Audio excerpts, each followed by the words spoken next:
কোরআনুল কারীমে আল্লাহ রাব্বুল আলামিন বলেন সূরাতুল আম্বিয়া ৭৩ নম্বর আয়াত, وَجَعَلْنَاهُمْ أَئِمَّةً يَهْدُونَ بِأَمْرِنَا وَأَوْحَيْنَا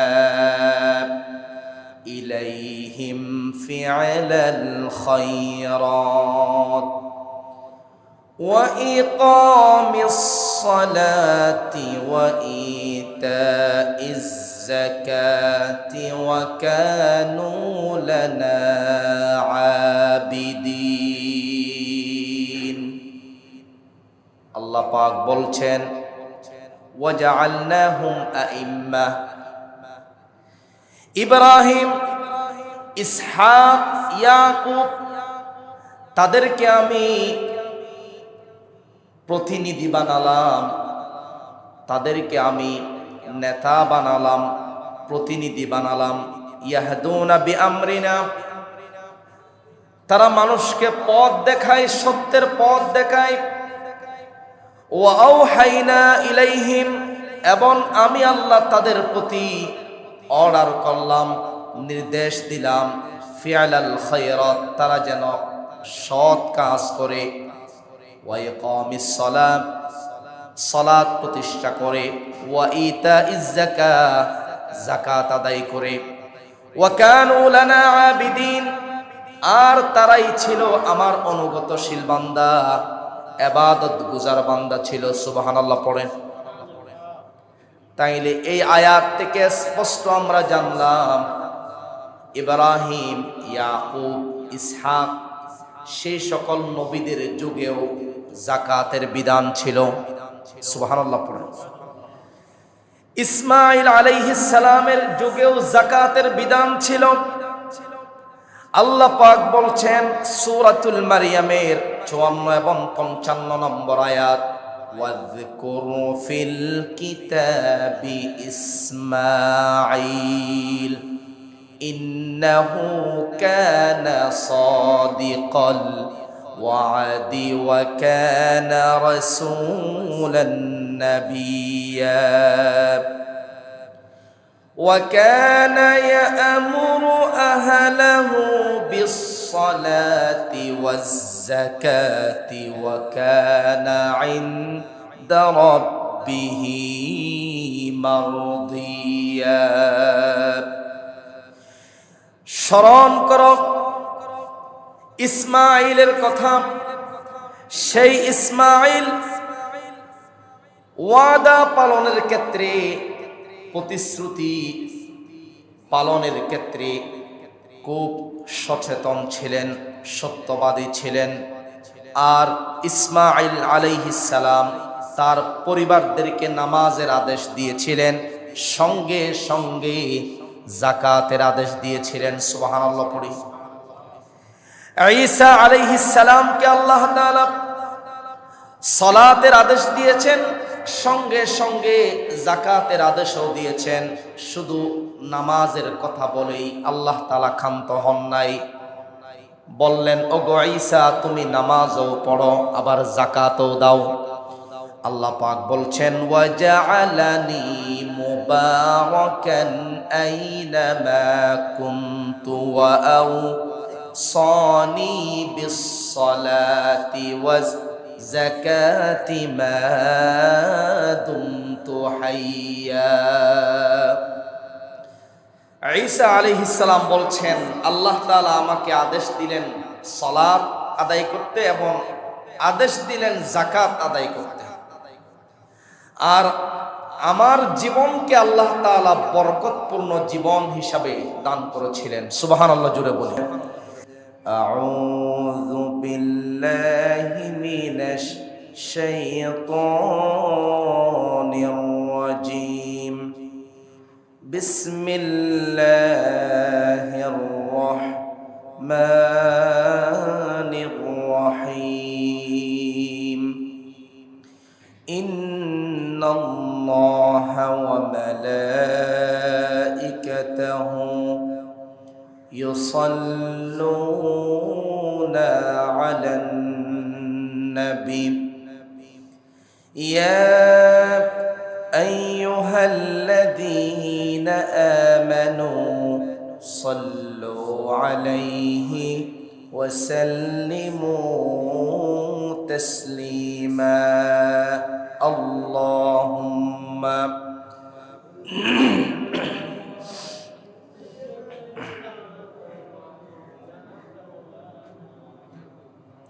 وعلى آل سيدنا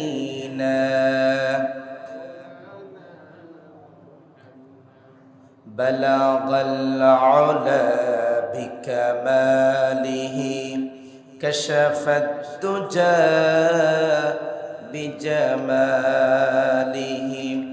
حسنت جميع خصاله صلوا عليه وآله الحمد لله মহান আল্লাহ রব্বুল ইজ্জত ওয়াল জালালের শাহী দরবারে লাখ কোটি শুকরিয়া যে আল্লাহ তাআলা আমাদেরকে অত্যন্ত দয়া করে দুনিয়ার সমস্ত ঝামেলা থেকে আলাদা করে পৃথিবীর শ্রেষ্ঠ জায়গা আল্লাহর ঘর পবিত্র মসজিদে পবিত্র রমাদানুল মুবারক মাসের দ্বিতীয় জুমায় আসার তৌফিক দান করেছেন। এই জন্য আমরা অন্তরস্থল থেকে শুকরিয়া তান বলছি আলহামদুলিল্লাহ। দরুদ এবং সালাম পেশ করছি আমাদের সকলের প্রাণ প্রিয় নবী, সর্বকালের সর্বযুগের সর্বশ্রেষ্ঠ মহামানব সৈয়দুল মুরসালিন ইমামুল মুরসালিন খাতামান নবিয়্যিন জনাব মুহাম্মদুর রাসূলুল্লাহ সাল্লাল্লাহু আলাইহি ওয়াসাল্লামের উপর। সম্মানিত উপস্থিতি, আজকের আলোচ্য বিষয় যাকাত সম্পর্কে কোরআন ও হাদিসের সমন্বয়ে সংক্ষেপে কিছু কথা আমরা শুনব। সবাই বলি ইনশাআল্লাহ। যাকাত ইসলামের অত্যন্ত গুরুত্বপূর্ণ একটি বিধান। ঈমানের পর সর্বাধিক অপরিহার্য বিষয় হচ্ছে সালাত, এর পরেই হচ্ছে যাকাত। কোরআনুল কারীমে আল্লাহ তাআলা যেই সকল জায়গায় সালাতের কথা বলেছেন সঙ্গে সঙ্গে যাকাতের কথাও বলেছেন।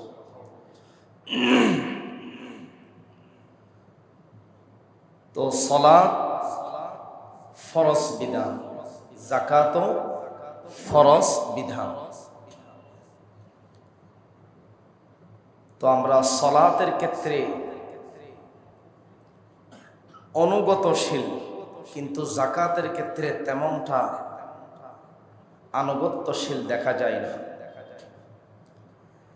সালাতের ক্ষেত্রে যতটাই অগ্রগামী, যাকাতের ক্ষেত্রেও যদি প্রত্যেক মানুষ সেভাবেই অগ্রগামী হতো, তাহলে সমাজ থেকে শুরু করে রাষ্ট্র পর্যন্ত দেশে আশা করি গরিব অসহায় থাকতো না। যাকাত থেকে আমরা দূরে আছি। যেভাবে আল্লাহর হাবিব যাকাতের সিস্টেম বলে দিয়েছেন, কোরআনে যেভাবে যাকাতের কথা বলা হয়েছে সেভাবে আমরা যাকাত দেই না।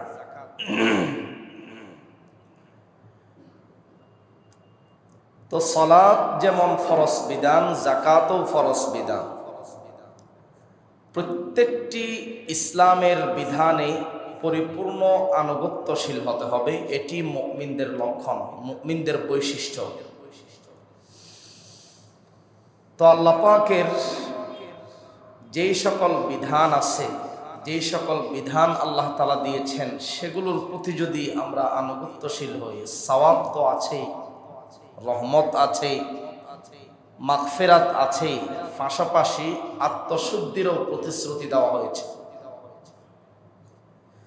কোরআনে আল্লাহ পাক বলছেন সূরাতুল বাকারাহ 110, ওয়া আকিমুস সালাহ, সালাত প্রতিষ্ঠা করো, ওয়া আতুজ যাকাত, যাকাত আদায় করো, ওয়া মা তুকদ্দিমু লিআনফুসিকুম মিন খাইরিন তাজিদুহু ইনদাল্লাহ, ভালো কাজ যে আগে করবে তা আল্লাহর কাছে আগেই জমা হবে। যে কোনো নেকির কাজ যথাসম্ভব আগেই করতে পারলে আগেই আল্লাহর কাছে তা জমা হবে, আপনার সঞ্চয় আল্লাহর কাছে জমা হচ্ছে। তো যেখানে নামাজের কথা সেখানে যাকাতের কথা। কোরআন মাজিদের বিভিন্ন আয়াত থেকে স্পষ্টভাবে আমরা জানতে পারলাম যে যাকাত অত্যন্ত গুরুত্বপূর্ণ ইসলামের একটি বিধান, একটি রোকন, স্তম্ভ, খুঁটি। আল্লাহ তাআলা অসংখ্য জায়গায় যাকাতের কথা বলেছেন। আর সূরাতুল মুমিনুনের শুরুতেই মুমিনদের বৈশিষ্ট্য উল্লেখ করে বললেন, ওয়াল্লাযীনা হুম লিয-যাকাতি ফাঈলুন, যদি কেউ মুমিন দাবি করতে চায় তারা যেন যাকাত আদায় করে, অর্থাৎ মুমিন যারা তারা যাকাত আদায় করে। সুবহানাল্লাহ। মানা যাকাত, যাকাত অর্থ কি? শাব্দিকভাবে যাকাত শব্দের একটি অর্থ হচ্ছে আন্নামা, অর্থাৎ বৃদ্ধি করা। যাকাত দিলেই আল্লাহ তাআলা সম্পদে বরকত দান করেন। সুবহানাল্লাহ। আরেকটি যাকাত শব্দের অর্থ হচ্ছে আত-তাহারা, সম্পদকে পবিত্র করা। পারিভাষিক অর্থে একাধিক যাকাতের অর্থ এসেছে। হানাফি মাযহাবের প্রসিদ্ধ একজন ইমাম ও ফকিহ আলাউদ্দিন হাসকাফি রাহমাতুল্লাহি আলাইহি, তিনি রুদ্দুল মুখতারে যাকাতের সংজ্ঞা দিয়েছেন, আয-যাকাতু হিয়া তামলিকু জুজইন মালিন আয়্যানাহু আশ-শারি'উ মিন মুসলিমিন ফাকিরিন হাশিমিয়্যিন ওয়ালা মাওলাহু মা'a কাত'ইল মানফাআতি আনিল মিলকি মিন কুল্লি ওয়াজহিন লিল্লাহি তাআলা। আল্লাহর সন্তুষ্টির লক্ষ্যে সম্পদের একটি অংশ দরিদ্র অভাবীকে দান করার নামই হচ্ছে যাকাত। হাশেমি বংশ যারা, রাসূলের বংশধর, সৈয়দ বংশ যারা, হাশেমি বংশ যারা, তারা কিন্তু যাকাত খেতে পারবে না, যাকাত তাদেরকে দেওয়া বৈধ নয়। তারা ছাড়া বাকি ফকির মিসকিন তাদেরকে সম্পদের একটি অংশ প্রদান করার নামই হচ্ছে যাকাত। যাকাত আল্লাহ তাআলার পক্ষ থেকে মনোনীত একটি ফরজ বিধান, যা মুসলমান ধনীরা, গরিব, ফকির, দরিদ্র যারা, তাদেরকে দান করবে। যাকাত শব্দটি কোরআনে 30 বার এসেছে। কয়বার? 30 বার। আলিফ লাম ছাড়া এসেছে 3 বার, অর্থাৎ আয-যাকা, আলিফ লাম ছাড়াই যাকাত, এটি আসছে 3 বার। আবার যেখানেই নামাজের কথা সেখানেই যাকাতের কথা, এভাবে কোরআনে এসেছে 27 বার। কয়বার? 27 বার। নামাজের সাথে যাকাতের কথা আল্লাহ তাআলা 27 বার বলেছেন। এর মধ্যে যেই সূরাগুলো মাদানী সূরা, মাক্কি সূরা, মাক্কি সূরাতে আসছে 8 বার, আর বাকিগুলো আসছে মাদানী সূরাতে। তো এভাবে করে যাকাতের গুরুত্ব দিয়ে আল্লাহ তাআলা কোরআনে একাধিক আয়াত নাযিল করেছেন। এই যাকাত শুধু উম্মতে মুহাম্মদের উপর ফরজ তা নয়, পূর্ব শরীয়তের উপর, শরীয়তের মধ্যেও যাকাত ছিল। হয়তো যাকাতের সিস্টেম পূর্ব শরীয়তে ভিন্ন রকম ছিল। যেমন ইব্রাহিম আলাইহিস সালাম, ইসহাক, ইয়াকুব, তাদের যুগেও যাকাতের বিধান ছিল। কোরআনুল কারীমে আল্লাহ রাব্বুল আলামিন বলেন, সূরাতুল আম্বিয়া 73 নম্বর আয়াত, ওয়াজআলনাহুম আইম্মাতান ইয়াহদুনা বিআমরিনা ওয়া আওহাইনা ইলাইহিম ফি'লাল খায়রাত وإقام الصلاة وإيتاء الزكاة وكانوا لنا عابدين আল্লাহ পাক বলছেন ওয়াজআলনাহুম আইম্মা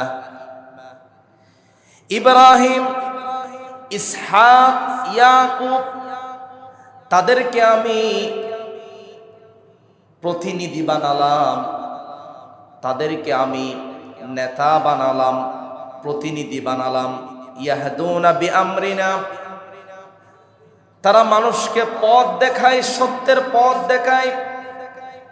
ওয়া আওহাইনা ইলাইহিম, এবং আমি আল্লাহ তাদের প্রতি অর্ডার করলাম, নির্দেশ দিলাম, ফিআলাল খায়রাত, তারা যেন সৎ কাজ করে।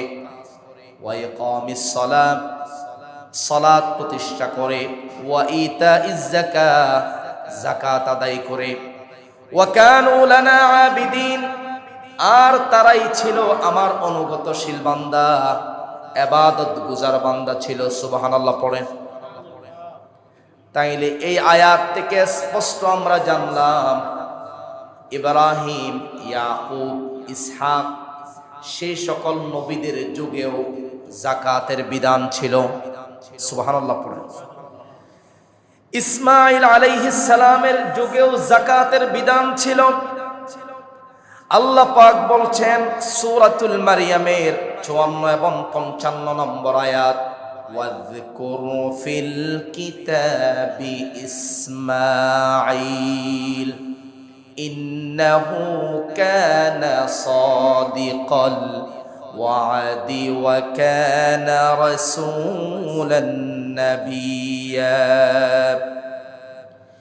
وكان يأمر أهله بالصلاة والزكاة وكان عند ربه مرضيا স্মরণ করো ইসমাঈলের কথা। সেই ইসমাঈল ওয়াদা পালনের ক্ষেত্রে, প্রতিশ্রুতি পালনের ক্ষেত্রে খুব সচেতন ছিলেন, সত্যবাদী ছিলেন। আর ইসমাঈল আলাইহিস সালাম তার পরিবারদেরকে নামাজের আদেশ দিয়েছিলেন, সঙ্গে সঙ্গে যাকাতের আদেশ দিয়েছিলেন। সুবহানাল্লাহ পড়ি। ঈসা আলাইহিস সালামকে আল্লাহ তাআলা সালাতের আদেশ দিয়েছেন, সঙ্গে সঙ্গে যাকাতের আদেশও দিয়েছেন। শুধু নামাজের কথা বলেই আল্লাহ তাআলা ক্ষান্ত হন নাই, বললেন ওগো ঈসা তুমি নামাজও পড়ো আবার যাকাতও দাও। আল্লাহ পাক বলছেন ওয়াজআলানি মুবারাকান আইনামা কুনতু ওয়া আওসানি বিস-সালাতি ওয়াজ যাকাতি মা দুমতু হাইয়া। ঈসা আলাইহিস সালাম বলছেন আল্লাহ তাআলা আমাকে আদেশ দিলেন সালাত আদায় করতে এবং আদেশ দিলেন যাকাত আদায় করতে। আর আমার জীবনকে আল্লাহ তাআলা বরকতপূর্ণ জীবন হিসাবে দান করেছিলেন। সুবহানাল্লাহ জুড়ে বলি। তাহলে আমরা এখান থেকে বুঝলাম ইব্রাহিম, ইসহাক, ইয়াকুব তাদের যুগেও যাকাতের বিধান ছিল। ইসমাঈল আলাইহিস সালামের শরীয়তেও যাকাত ছিল। ঈসা আলাইহিস সালামের শরীয়তেও কি ছিল? যাকাতের বিধান ছিল। শুধু যাকাতের বিধান উম্মতে মুহাম্মদের উপর তা নয়, প্রত্যেক শরীয়তে যাকাতের সিস্টেম ছিল। এই যাকাতের লক্ষ্য কি, উদ্দেশ্য কি? সংক্ষেপে যদি বলতে চাই, যাকাতের লক্ষ্য উদ্দেশ্য হচ্ছে 5টি। 1 নম্বর আল্লাহর সন্তুষ্টি অর্জন। যাকাতের 1 নম্বর লক্ষ্য উদ্দেশ্য কি? আল্লাহর সন্তুষ্টি অর্জন। 2 নম্বর সম্পদের পবিত্রতা,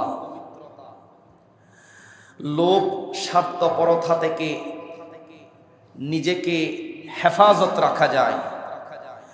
যাকাত দিলেই সম্পদ পবিত্র হয়, অনিষ্টতা থেকে বিপদ আপদ থেকে আপনার সম্পদগুলো জাকাতের মাধ্যমে পবিত্র করে দেন কে? 3 নম্বর আত্মশুদ্ধি। জাকাত দিলে আত্মশুদ্ধি বাড়ে। এরপরে 4 নম্বর, জাকাতের লক্ষ্য উদ্দেশ্য হবে গরিবের সহায়তা, তাদের প্রয়োজন মিটানো।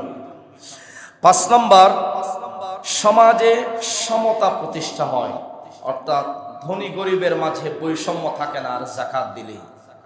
একে অপরের প্রতি সহানুভূতি, ভারসাম্য সমাজে প্রতিষ্ঠিত হয় জাকাত দিলে। এই 5টি হচ্ছে জাকাতের লক্ষ্য উদ্দেশ্য।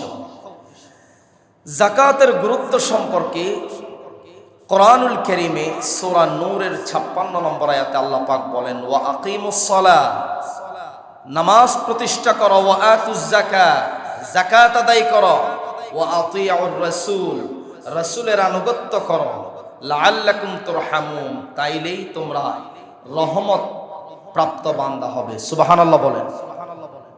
তাহলে আমরা যদি দুনিয়াতে আখেরাতে সর্বাবস্থায় আল্লাহ পাকের রহমত তালাশ করতে চাই, রহমতের আশা রাখতে চাই, তাহলে আমাদেরকে 1 নম্বর সালাত প্রতিষ্ঠা করতে হবে, 2 নম্বর জাকাত, 3 নম্বর রাসূলের আনুগত্য। এই 3টির মধ্যেই দুনিয়া আখেরাতে আল্লাহর পক্ষ থেকে রহমত আছে না নাই? বুখারী শরীফের মধ্যে আসছে, এই জাকাত হচ্ছে ইসলামের 3 নম্বর স্তম্ভ। ইসলামের স্তম্ভ কয়টি? 5টি। আওয়াজ দিয়ে বলেন কয়টি? ইসলামের রুকন, খুঁটি, স্তম্ভ হলো 5টি। 5টির উপর প্রতিষ্ঠিত। বুনিয়াল ইসলামু আলা খামসিন। 1 নম্বর হচ্ছে শাহাদাতু আল্লা ইলাহা ইল্লাল্লাহ ওয়া আন্না মুহাম্মাদান আবদুল্লাহি ওয়া রাসূলুহু। কেউ যদি ইসলামে আসতে চায়, ঈমান আনতে চায়, তাকে আগে বলতে হবে আমি সাক্ষ্য দিচ্ছি আল্লাহ ছাড়া কোনো ইবাদতের মালিক নাই, এবং আমি আরো সাক্ষ্য দিচ্ছি মুহাম্মদ সাল্লাল্লাহু আলাইহি সাল্লাম আল্লাহ তাআলার বান্দা ও রাসূল। এই কথা সাক্ষ্য দিতে হবে। এই কথা সাক্ষ্য দেওয়া, এটা হচ্ছে ইসলামের 1 নম্বর স্তম্ভ। এই কথা সাক্ষ্য দেওয়ার পরপরই তার উপর দ্বিতীয় স্তম্ভ হচ্ছে ওয়া ইকামাস সালাহ, তাকে নামাজ পড়তে হবে। কেউ ঈমান আনলো, ঈমান আনার পরে তার উপর প্রথম দায়িত্ব কি? নামাজ।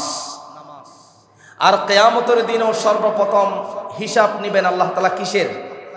নামাজের হিসাব। 3 নম্বরে ইসলামের স্তম্ভ হচ্ছে ওয়া ইতাইজ যাকাত।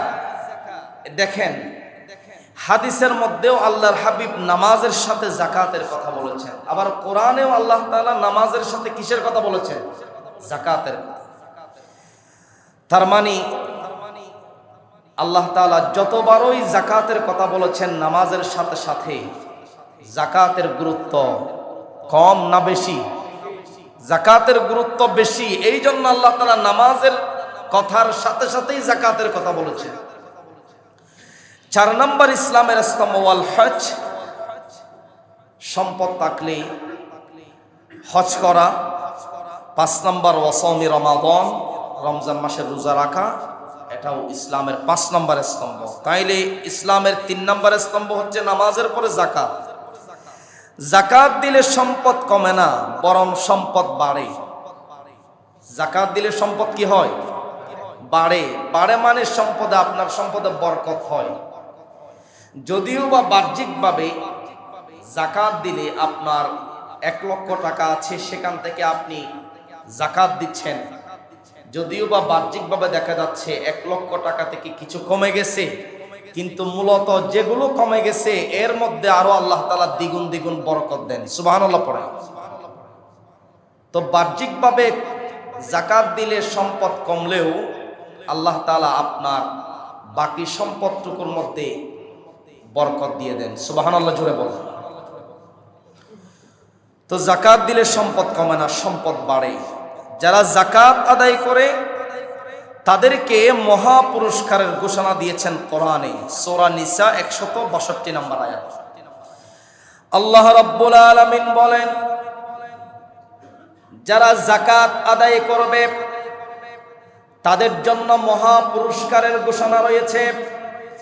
ওয়াল মুকিমিনাস সালাতা ওয়াল মুতুনাজ যাকাতা ওয়াল মুমিনুনা বিল্লাহি ওয়াল ইয়াউমিল আখির উলাইকা সানুতিহিম আজরান আযীমা। আল্লাহ রাব্বুল আলামিন বলছেন, ওয়াল মুকিমিনাস সালাত, যারা সালাত প্রতিষ্ঠা করবে, যাকাত প্রতিষ্ঠা করবে, ওয়াল মুমিনুনা বিল্লাহি ওয়াল ইয়াউমিল আখির, আল্লাহর প্রতি এবং কিয়ামতের দিনের প্রতি বিশ্বাস স্থাপন করবে। আল্লাহ পাক বলছেন, অতি শীঘ্রই আমি তাদেরকে মহা পুরস্কারে সফলতা দান করব। কোন সুবহানাল্লাহ।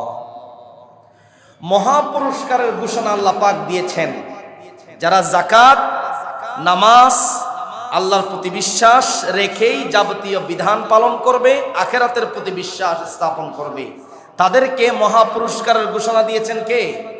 আল্লাহ তাআলা। অতি শীঘ্রই তারা মহা পুরস্কারে ধন্য হয়ে যাবে। আর যাকাত যারা দেয়, আল্লাহর দৃষ্টিতে মূলত তারাই সমৃদ্ধশালী, তারাই মূলত ধনী। যারা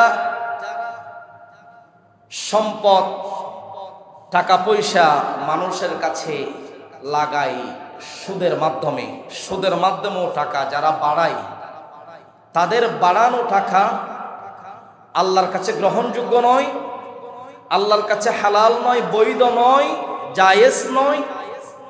আল্লাহর কাছে তারা ধনী নয়। মূলত ধনী হলো তারা যারা সম্পদ থেকে যাকাত আদায়ের মাধ্যমে নিজের সম্পদকে পবিত্র করে, নিজের সম্পদকে যাকাতের মাধ্যমে বরকতময় করে। মূলত আল্লাহর নিকট তারাই হলো সমৃদ্ধশালী ব্যক্তি, আল্লাহর নিকট তারাই হলো ধনী ব্যক্তি। সুবহানাল্লাহ বলি। সম্মানিত উপস্থিতি, যাকাত এবং সদকার বিষয়ে রাসূল বলছেন, ইন্নাস সাদাকাতা লা তুফিউ গাযাবার রাব্বি। দেখেন, সদকা এবং যাকাত, দান সদকা যাকাত আদায় করলে আল্লাহ তাআলার ক্রোধ নিভে যায়, আল্লাহ তাআলার রাগান্বিত ভাব নিভে যায়। ওয়া তাদফাউ ওয়া মাইতাতাসসু, বিপদ আপদ দূরীভূত করে দেয়। এবং যাকাত সদকার মাধ্যমে আল্লাহ তাআলা সুন্দর মৃত্যু দান করেন, অসুন্দর মৃত্যু থেকে, মন্দ মৃত্যু থেকে আল্লাহ তাআলা হেফাজত করেন। সুবহানাল্লাহ পড়ি। দেখেন কত চমৎকার হাদিস আল্লাহর হাবিব বলছেন। এখন তো আমরা বিপদ আসলেই যাকাত দিই, গজব আসলেই আমরা সদকা করি। রাসূল বলছেন এর আগে করতে, আমরা করি পরে। বিপদ আসলো, 10 কেজি গোশত কিংবা 20 কেজি মুরগি এতিমখানায় দিয়ে দেয়, বিপদ আসার পরে, কিন্তু আগে দিই না। দেওয়ার কথা ছিল আগে। বিপদ আসার আগেই দান সদকা করতে হয়, কিন্তু আমরা দিই বিপদ আসার পর। বিপরীত হয়ে গেল। এজন্য বিপদ থেকে যদি আমরা বাঁচতে চাই, আল্লাহর গজব থেকে যদি আমরা বাঁচতে চাই, রোগ থেকে যদি আমরা বাঁচতে চাই, কঠিন মুহূর্ত থেকে যদি আমরা হেফাজত থাকতে চাই, তাহলে রাসূল বলছেন সদকা করো, যাকাত দাও। যাকাত আর সদকার মাধ্যমে আল্লাহ তাআলা রোগ থেকে আরোগ্য লাভ দিবেন, শেফা দিবেন এবং বিপদ আর মুসিবত থেকে হেফাজত করবেন। সুবহানাল্লাহ জোরে বলেন। সম্মানিত উপস্থিতি, তো রাসূল একটি হাদিসে বলছেন, যাকাত আদায় করলে যাকাতের মাধ্যমে আপনার বাকি সম্পদগুলোর জিম্মাদারি আল্লাহ তাআলা নিজেই হয়ে যায়। সুবহানাল্লাহ জোরে বলবেন না? আমাদের দেশে দেখা যায় অসংখ্য ব্যবসায়ীর মিল ফ্যাক্টরি আছে, বিশাল গার্মেন্টস আছে, ব্যবসা প্রতিষ্ঠান আছে। হঠাৎ করে মিল ফ্যাক্টরিতে আগুন লেগে ফ্যাক্টরি একেবারেই ঝলে পড়ে ছাই হয়ে গেল, এরকম ব্যবসা প্রতিষ্ঠানে আগুন লেগে ধ্বংস হয়ে গেল, এরকম ঘটনা আমাদের দেশে ঘটে কিনা বলেন? নিজের ব্যবসার মধ্যে লাল বাতি জ্বলে, নিজের ব্যবসার মধ্যে বিপদ নেমে আসে, ধস নেমে আসে। এগুলার কারণ কি? এগুলার কারণ একটাই, আমরা বছরে হিসাব করে যাকাত পরিপূর্ণভাবে দেই নাই বলেই বিপদ আসে ব্যবসায়। রাসূলের কথা, যারা বাৎসরিক হিসাব করে পরিপূর্ণভাবে যাকাত আদায় করে ফেলে, রাসূল শপথ করে বলছেন তার ব্যবসায় কোনোভাবেই বিপদ মুসিবত আসতে পারে না। কারণ হিসাব করে যাকাত দিলেই সেই ব্যবসার জিম্মাদার আল্লাহ পাক নিজেই নিয়ে নেন। সুবহানাল্লাহ জোরে বলেন। যাকাত আদায় করি না বলেই তো আমাদের ব্যবসা প্রতিষ্ঠানে বিপদ নেমে আসে, হয়তো আগুন লেগে শেষ হয়ে যায়, না হয় ব্যবসায় বরকত পাওয়া যায় না, শুধু সে নিচের দিকে নামতে থাকে, ধ্বংসের অবনতি। তো যাকাত দিলে আল্লাহ তাআলা ব্যবসার মধ্যে বারাকাহ দান করেন। ইয়ামহাকুল্লাহুর রিবা ওয়া ইউরবিস সাদাকাত। সুদের মধ্যে বরকত নাই, যাকাতের মধ্যে, সাদাকার মধ্যে বারাকাহ আছে। তো আমরা যাকাত আদায় করব। যাকাত না দিলে দুনিয়াবি কিছু গজব আছে, সংক্ষেপে বলছি। দুনিয়াবি কিছু শাস্তি হলো আল্লাহ তাআলার পক্ষ থেকে দুর্ভিক্ষ চাপিয়ে দেওয়া হয়। যেই সমাজের মানুষ, যেই দেশের মানুষ যাকাত দেয় না, ওই সমাজে, ওই দেশে আল্লাহ তাআলা দুর্ভিক্ষ চাপিয়ে দেন। কি চাপিয়ে দেন? দুর্ভিক্ষ চাপিয়ে দেন। 2 নম্বর হচ্ছে আসমান থেকে বৃষ্টি বর্ষণ বন্ধ হয়ে যায়। প্রচন্ড গরম, আপনার বর্ষাকালেও বৃষ্টি হয় না, এরকম দিন আছে না নাই? ফসল শুকিয়ে যাচ্ছে, জমিন শুকিয়ে যাচ্ছে পানির অভাবে, পানির প্রয়োজন, কিন্তু বৃষ্টির মৌসুম, এরপরও বৃষ্টি হচ্ছে না। কেন হচ্ছে না? রাসূল যে বলছেন যেই দেশের মানুষ হিসাব করে যাকাত দিবে না, ওই দেশে আল্লাহ তাআলা আসমান থেকে বৃষ্টি বর্ষণ বন্ধ করে দিবেন। 3 নম্বর, নামাজ কবুল হবে না। এই যে দেখেন, গুরুত্বপূর্ণ বিষয়। যাকাত আপনি আদায় করলেন না, অপরদিকে আপনি নামাজ ঠিকই পড়ছেন, তো নামাজ কবুল হচ্ছে কিনা সন্দেহ আছে যাকাত যদি আদায় না করা হয়। কারণ যাকাত হচ্ছে কার হক? বলেন, যাকাত কাদের হক? গরিবদের হক। তো আপনার সম্পদের মধ্যে যে গরিবের হক থেকে যাচ্ছে, গরিবের হক রেখে আপনি নামাজ পড়ছেন এসে, এদিকে গরিবরা না খেয়ে মরে আছে, তো সেই নামাজ পরিপূর্ণভাবে আল্লাহর দরবারে আদায় হবে না, যাকাত দিয়ে ফেলতে হবে। এরপরে আখিরাতের কিছু শাস্তি আছে যাকাত না দেওয়ার ক্ষেত্রে। হাদা মা কানাসতুম লিআনফুসিকুম ফাযুকু মা কুনতুম তাকনিজুন। সম্পদগুলো জাহান্নামের আগুনে গরম করে পিঠে, এভাবে কপালে, শরীরের বিভিন্ন জায়গায় আল্লাহ তাআলা সেক দিবেন। নাউজুবিল্লাহ বলেন। এরপরে 3 নম্বর, সম্পদগুলো বিষধর সাপে আকৃত হয়ে যাবে। বিষধর সাপে আকৃত হয়ে ওই বিষাক্ত সাপটা গলার মধ্যে পেঁচিয়ে তাকে ধ্বংসন করবে। 4 নম্বর, সম্পদকে আগুনে গরম করে তাকে দাগ দেওয়া হবে। আমাদের দেশে গরু, মহিষের পিঠে, গরুর পিঠে যে একটা লোহা দিয়ে দাগ দেওয়া হয় গরম করে, হয় কি হয় না? তদ্রূপভাবে সম্পদশালী যদি যাকাত না দেয়, তার সম্পদগুলো জাহান্নামের আগুনে লোহা করা হবে, লোহা করে গরম করে শরীরের বিভিন্ন জায়গায় সেক দেওয়া হবে, দাগ দেওয়া হবে। নাউজুবিল্লাহ বলুন। 5 নম্বর, আগুনের চুড়ি হাতে, গলায়, পায়ে, বিভিন্ন জায়গায় চুড়ি পরিধান করা হবে, আগুনের চুড়ি। এরপরে 6 নম্বর হচ্ছে জাহান্নামের পাথর গরম করে তাকে শাস্তি দেওয়া হবে। সর্বশেষ তার ঠিকানা হবে জাহান্নাম ছাড়া আর কোনো গতি নাই যাকাত না দিলে। সম্মানিত উপস্থিতি, যাকাত ফরজ হওয়ার জন্য মুসলমান হতে হবে। অমুসলিমদের উপর যাকাত ফরজ নয়। কোটি টাকার মালিক হলেও অমুসলিমদের উপর যাকাত কি নয়? ফরজ নয়, জাকাত দিতে হয় মুসলমানদের থেকে, মুসলমান হওয়া শর্ত। এরপরে সুস্থ মস্তিষ্ক সম্পন্ন হতে হবে। পাগলের কোটি টাকা আছে কিন্তু পাগলের উপর জাকাত ফরজ নয়। এভাবে করে গোলাম যারা, তাদের উপর জাকাত ফরজ নয়, আজাদ হতে হবে, স্বাধীন হতে হবে।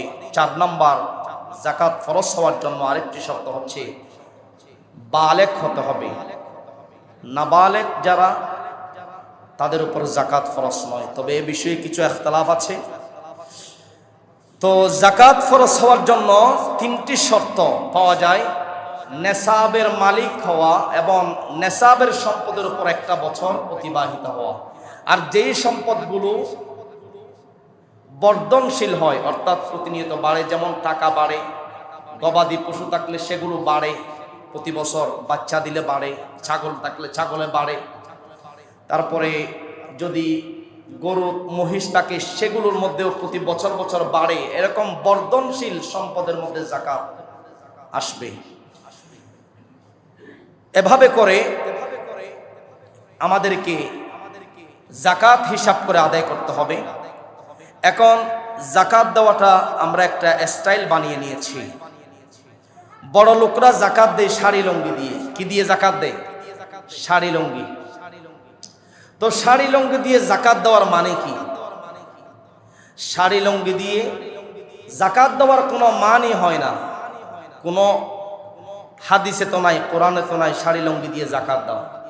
আর আপনি যাকে শাড়ি লুঙ্গি দিচ্ছেন তার তো তা নাও লাগতে পারে, এজন্য নগদ অর্থ দিতে হবে। আর অনেক জায়গায় দেখেছি দোকানে লেখা থাকে এখানে জাকাতের শাড়ি লুঙ্গি পাওয়া যায়। আপনারা দেখছেন কিনা জানি না, জাকাতের শাড়ি লুঙ্গি পাওয়া যায়। তার মানে হলো জাকাতের শাড়ি লুঙ্গি মানে এমন শাড়ি লুঙ্গি যেগুলো এক ধোয়াতেই শেষ। এক ধোয়াতেই কি হয়ে যায়? শেষ হয়ে যায়, নষ্ট হয়ে যায়।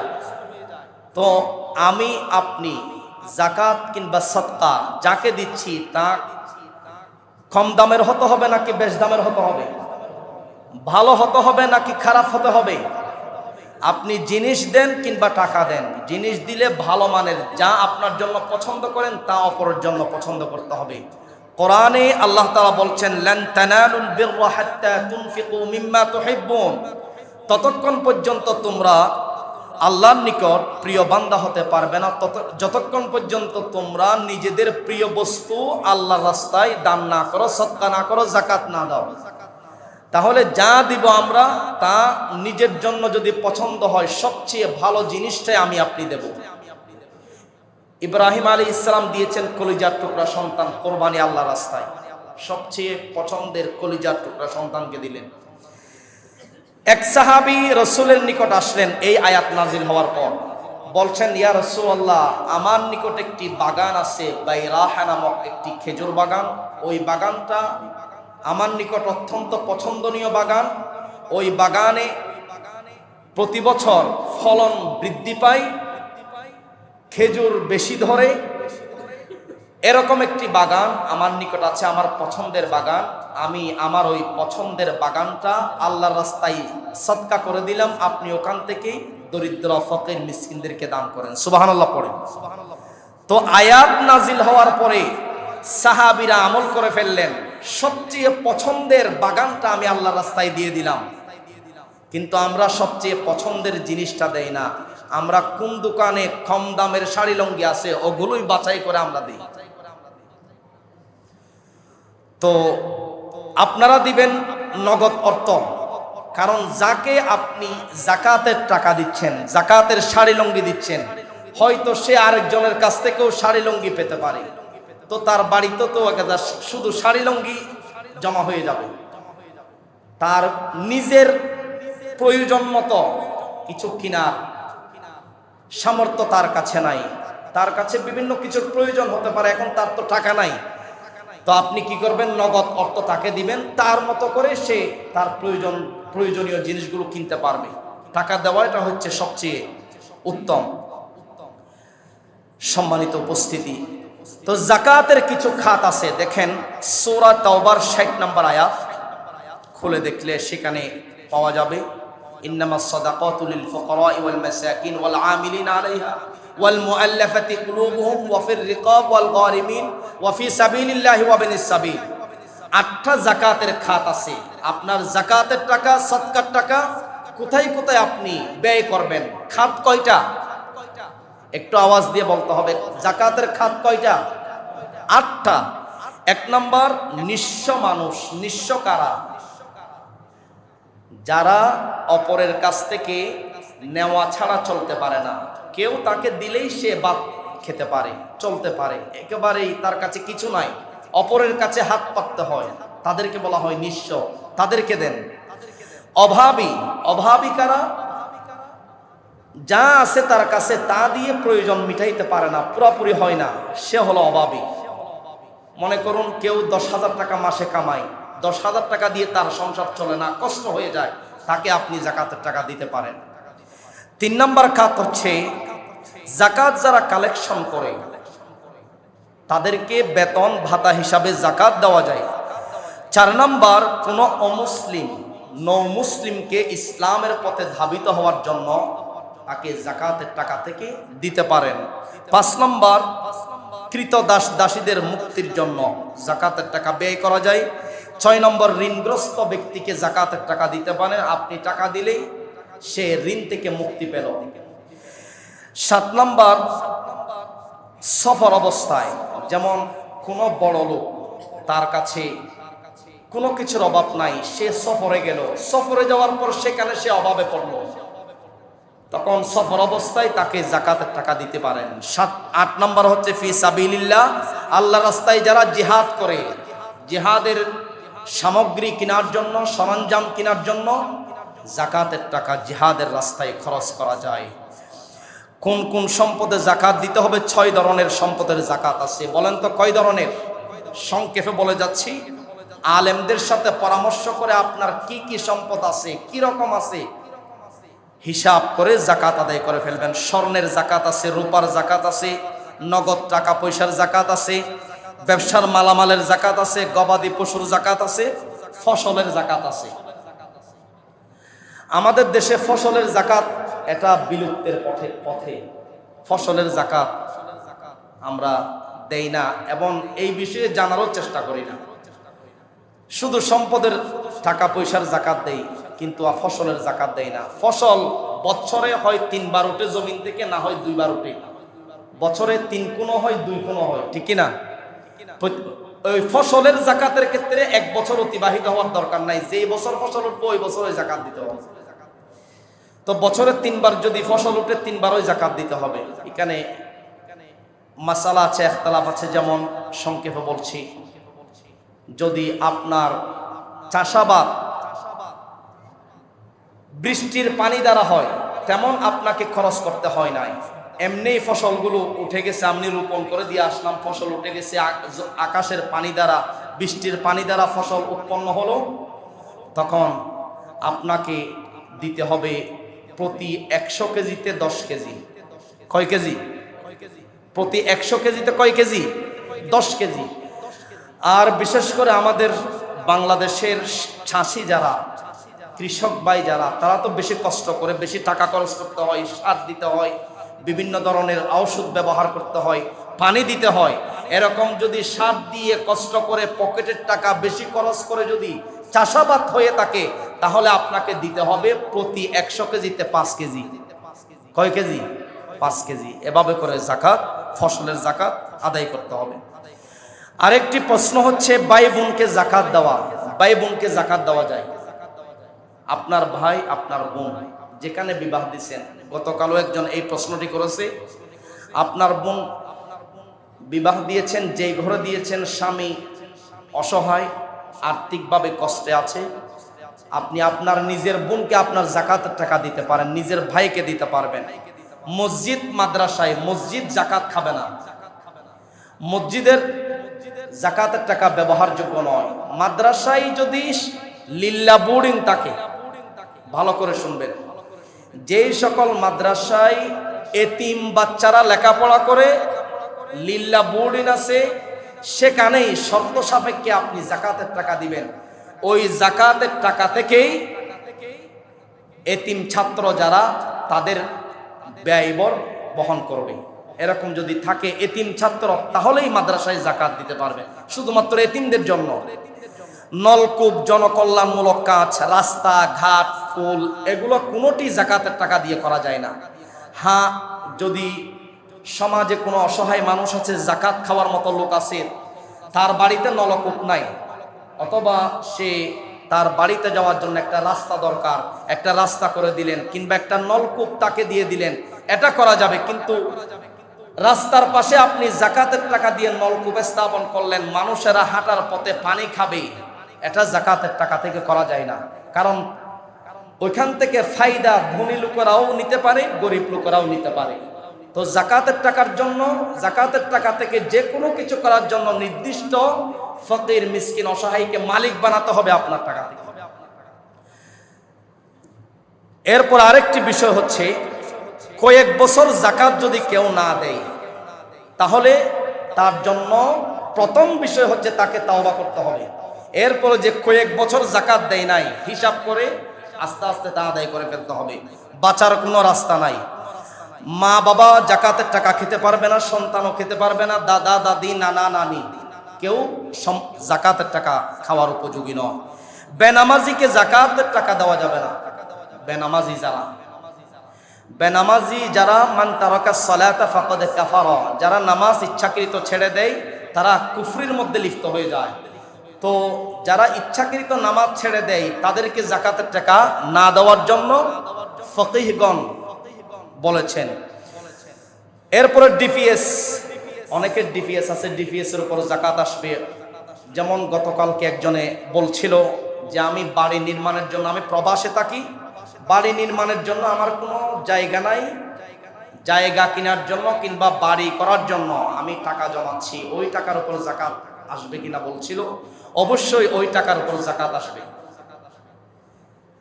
যদি আপনি হজের জন্য কিছু টাকা ব্যাংকে রেখে দিয়েছেন, তো হজ করতে তো মিনিমাম 7 লাখ 7.5 লাখ লাগে, তো আপনি ব্যাংকের মধ্যে রেখে দিয়েছেন, ওই টাকার উপর 1 বছর অতিবাহিত হলে ওই টাকার উপর যাকাত আসবে। বাড়িঘর করার জন্য টাকা জমা রেখেছেন, ওই টাকার উপর যাকাত আসবে। আপনার সন্তানদেরকে লেখাপড়া করার জন্য টাকা জমা রেখেছেন, ওই টাকার উপর 1 বছর অতিক্রম হলে যাকাত আসবে। সম্মানিত উপস্থিতি, এভাবে করে আমাদেরকে প্রত্যেকটি সেক্টরে হিসাব করে যাকাত আদায় করে ফেলতে হবে। আল্লাহ রাব্বুল আলামিন, সময় বেশি হয়ে গেছে, আল্লাহ তাআলা আমাদের সবাইকে এই যাকাত হিসাব করে আদায় করার তৌফিক দান করুন, আমিন। আসসালামু আলাইকুম ওয়া রাহমাতুল্লাহি ওয়া বারাকাতুহু।